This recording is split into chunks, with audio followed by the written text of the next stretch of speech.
Hello everyone, welcome to our Let's Play series of Pillars of Eternity, The White March. This is Colonel RPG as usual, and I'm very happy that you chose to join me today, because we are at the Northwold, or Northweald, I think it's Weald. Leave it to me. Maybe, I don't know how to pronounce that name. But we are here, we're gonna try and figure out if we can save, or if we want to save an expedition of people from outside this area over here.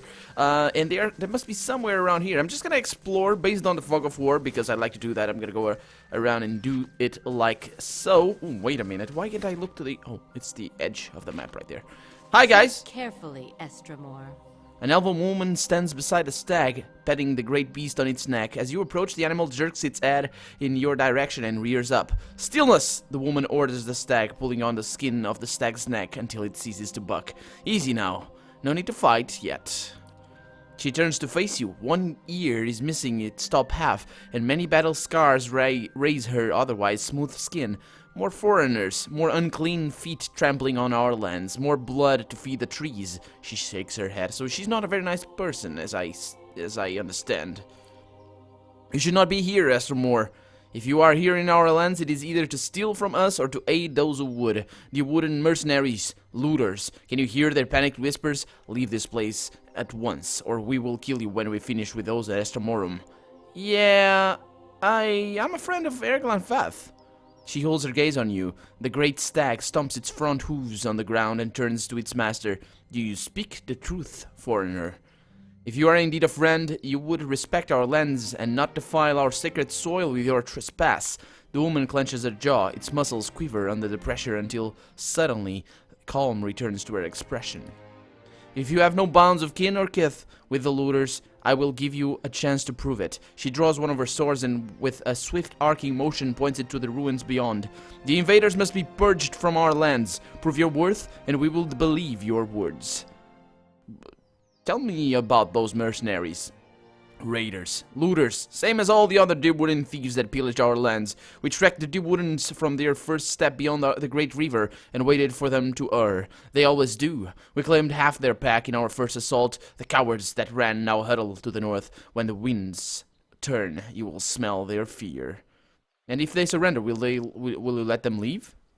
Softness such as yours will not bring them to heel. Their greed knows no bound. Their memory honors no history. What use have we of prisoners? What example do we set to others by letting them leave? Why would we forgive again? I want to ask you about something else then, I guess. Yeah, I'll see what I can do. Gentle, strong, we wait here to welcome you back as a warrior and friend. Okay, we'll see how it goes. I have no qualms about killing you if that's what you're counting on.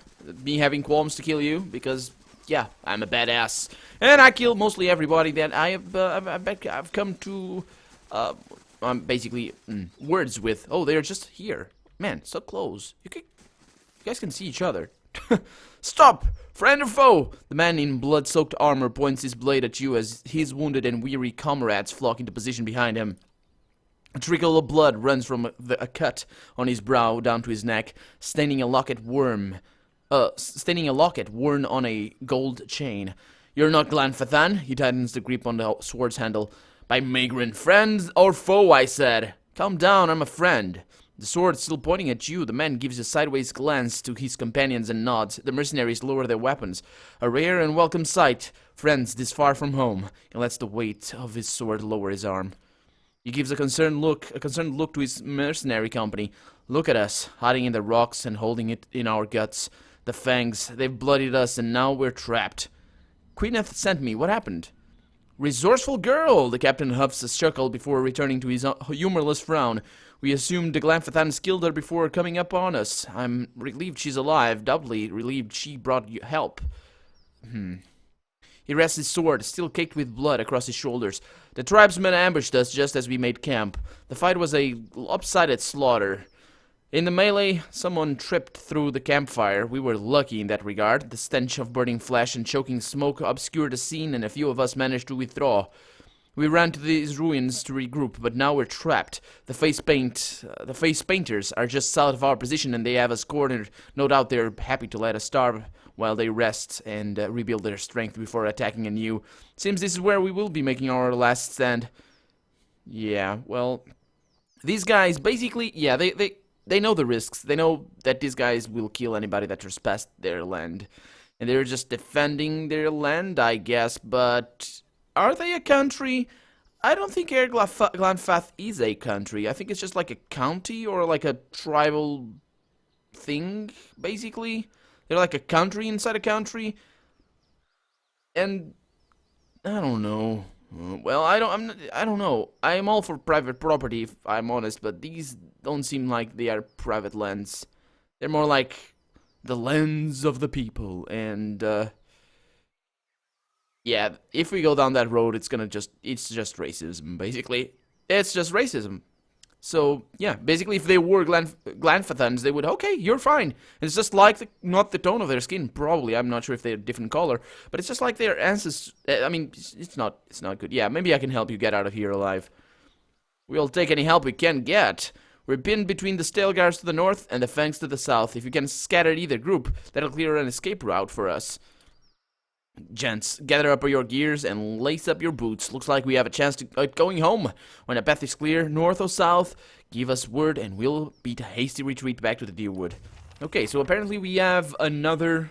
At the mercy of the tribes. So apparently we have another solution for this that I didn't know about, because we got Stelgar to the north. Let's kill Stelgar then. I've been killing them all along, and they probably will attack us, unless they don't. If they don't attack us, if they're like, whatever noise they make, well, there you go. Yeah, they're attacking us, so who cares? Let's kill them. Yeah, I was not gonna kill innocent animals, unless they are deer, because they have meat. But I did that at the beginning of the game, and I forgot that I don't need to hunt. You don't need to hunt in this game. Actually, I said that, but you can hunt. It's a feature. You can hunt. Oh, let's take care of Adapa unless she goes down. Lest she goes down. She go down. Yeah, my words. My word. Oh, my word. Yeah. Okay. Yeah, he's not gonna be happy in there. Yeah, Adapa is still alive. Man, she is a... Yeah, she's dead. No. Okay. Let's see what I can do here. Let's bring him to melee and attack that Elder Spotted Stelgar. Man, these guys are tough. But hey, as I was saying, you can kill animals and get their ingredients, or parts, or whatever you want to call them. Basically, their ingredients for crafting. And if you're looking for a specific ingredient, you can definitely do that. So it's a feature in the game. It is a feature in the game, because we're gonna get, well, basically hunting right now. So we're gonna get all of these stuff. I'm not sure what they drop, like pelts, probably. Don't remember off the top of my head. What's that? What's that? Rake. Yeah. Bleeding, I suppose. Oh, it's done? It's done. There we go, and we leveled up as well. And we got teeth and hides. Yeah, there we go. Take all of those into our backpack. Let's explore a little bit further. Make sure this is not a dead end, or it isn't a dead end. There's more of them. I kind of didn't consider that as a possibility. There is a lot of them, actually. Man, oh man. Are you attacking anybody? You definitely are. Are you gonna attack anybody now? You are. There you go. Good girl. And Adapa, what are you doing? You're taking a lot of damage, are you? Not. What the hell is Adapa? She's over there. Oh, yeah. She's got Rake right now. Yep. That is nasty. Then she's down. She's down. Well, at least, yeah, she's having, yeah, as I said many times before, rangers and their animals, they are awesome. Kind of wish that you had, like, a different sort of animal. Some, like, I mean, basically all animals are either tanky or buffy or, I don't know, something that will help you fight, but you just keep you at arms, I mean, I guess at arrow's reach or something. Oh, there's a soul here. Whoa. Over a ground hardened by dry blood and stumped leaves, the corpse of a giant Stelgar crawls with flies. Its flesh has been pierced and cut, as if stabbed by spears and slashed by swords. You touch the dead Stelgar's flank, a cloud of flies stirs into the air, and suddenly you feel the creature's remaining essence. The world around fades away. The back rests... Excuse me. The back rests. Rocks shelter the young, full bellies. You turn away and look beyond... Oh, I'm now with the soul... Yeah. You turn away and look beyond the trees. The moon breaks over their swaying canopy. A scent in the air stirs a tingling in your mouth. You slide into the shadows, the taste of hunt filling your nostrils. Light shines on the stone by the water that falls. Prey down below, two-legged, hair like dry dry grass. It moves near the water that flows. Thin legs, slow, noisy, unaware. It holds a sharp stick. Two-legged hunter, weak hunter, prey. Closer, prey. Bring moon, prey, into the dark. Bane on your side. A sharp stick pokes out of your flank. You roar and shake it. It snaps, breaking on the stones. Wet stones, your blood. Leaves rustled. You look. Another two-legged, another hunter. Thick legs. Oh, these thick legs, silent steps. Striped face, strong hunter, enemy. You leap, aiming at its neck. It moves fast. Your claws find flesh, ripping it deep, ripping it down. Wet leaves, two-legged blood. It howls. It fights back. Long claws cut through the air. They slash at your flesh. More pain, sharp pain. You strike, it strikes. Hot blood on your claws, hot cuts on your chest. The world goes red. Your strength fails, you can't breathe. The two-legged hunter looks down. Wet ground, our blood. Sharp stick above its head. Bright moon above its head. Strong hunter. The world goes dark. That was nice. Excuse me. Oh, I can see that. Okay, I think there's something in there that I can look at.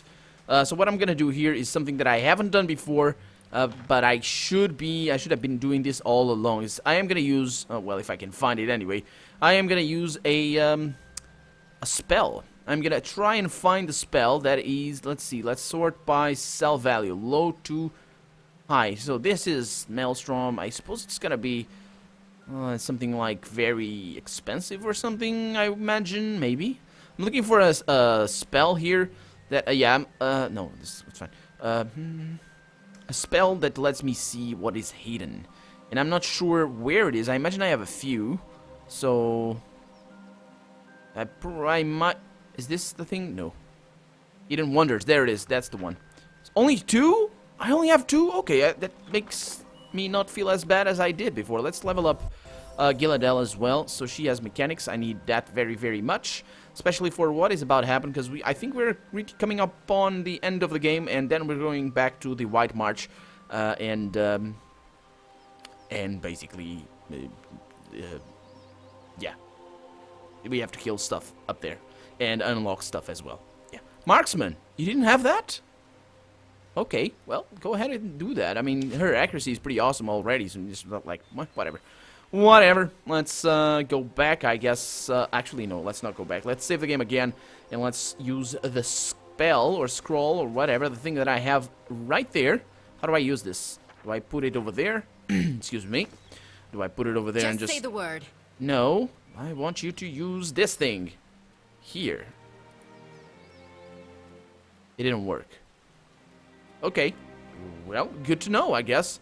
Good to know. Let's go back down, I think, or maybe we should explore a little bit further.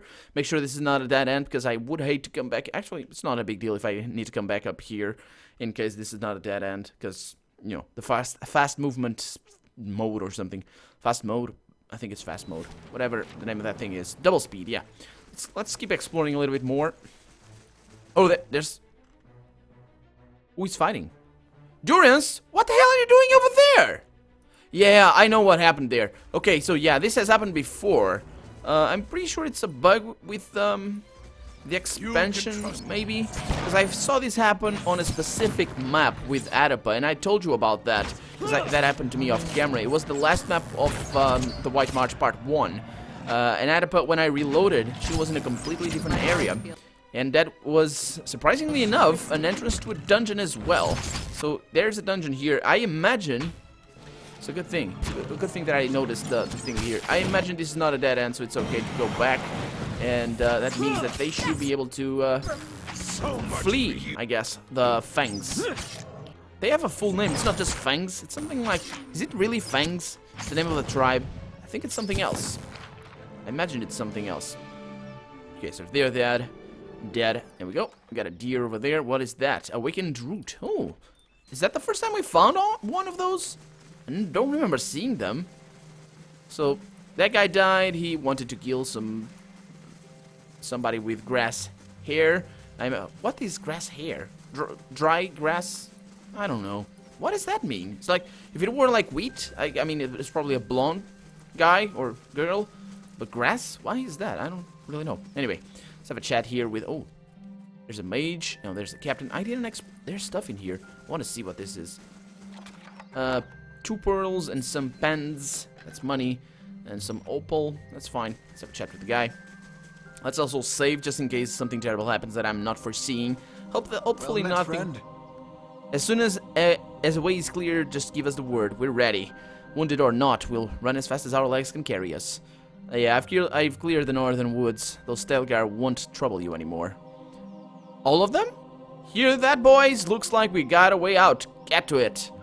They cheer, their voices kindled with purpose, and spring into march. Esmar raises his fist and shakes it. The locket dances as if jerked into life. The captain nods and gives you one last look before joining his companions.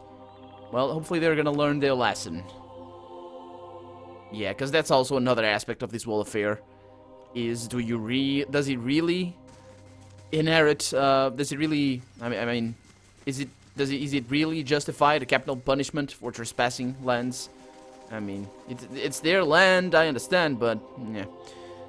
You hated the mercenaries, foreigner. Now we will cleanse the stain you mark upon these lands. See, and that's how I do this. I let them attack me rather than them attacking rather than me attacking them.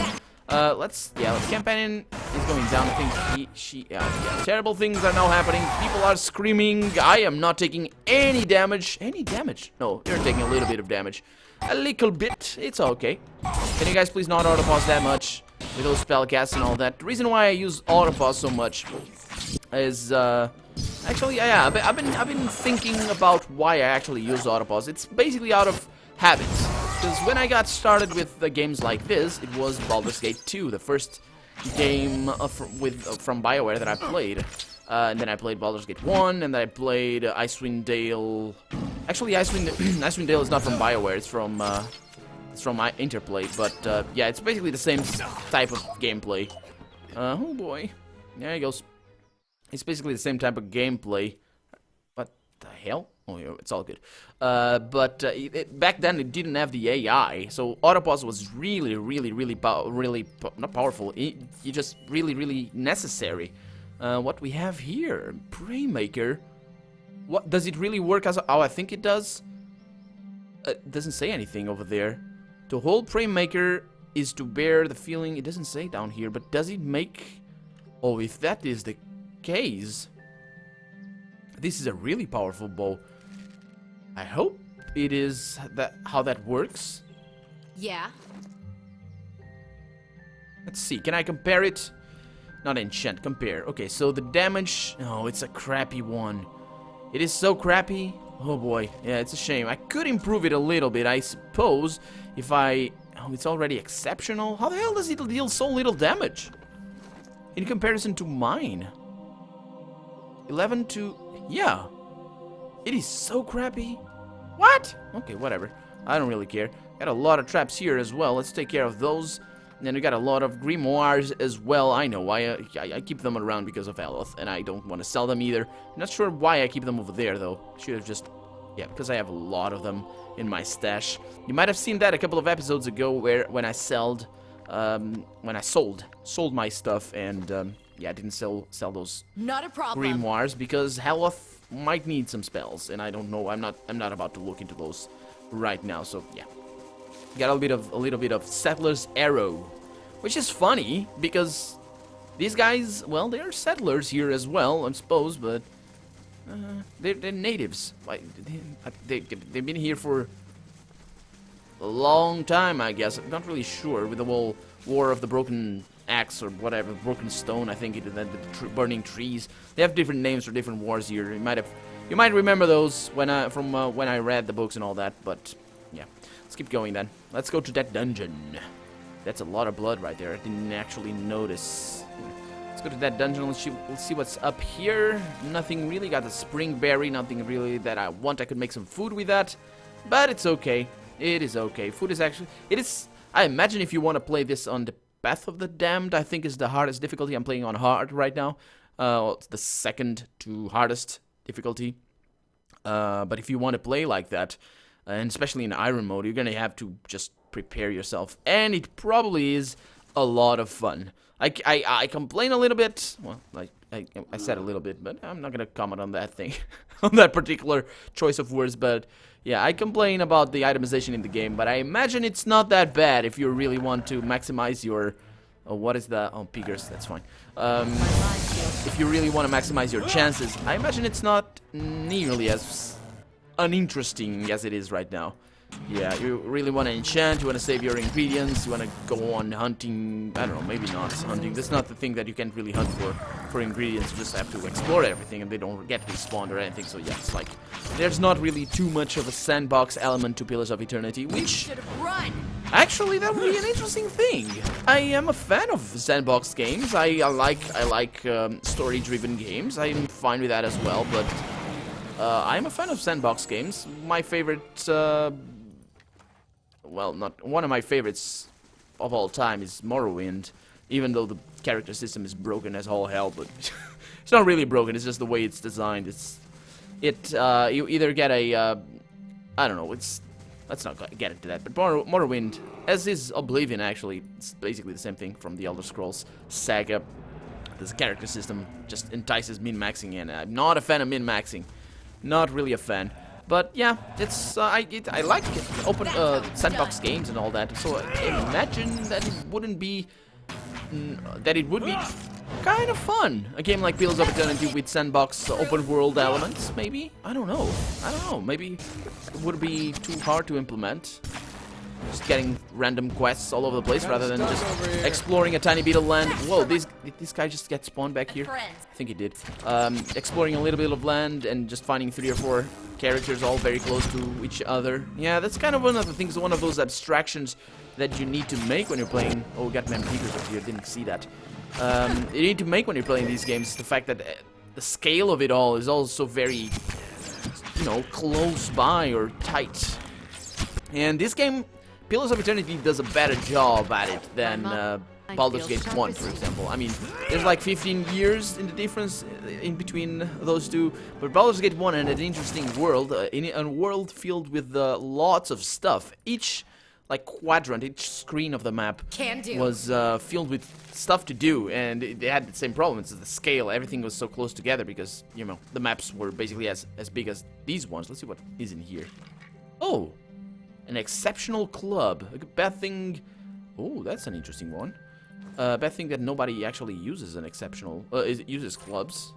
Well, that's probably not as good as our unique weapons and all that. Especially since I have them enchanted in as well. So it's just like. So we came in here to kill some trolls or whatever the name of those things were. Lurkers. Okay, fine, fine by me. Fine by me. But what can I?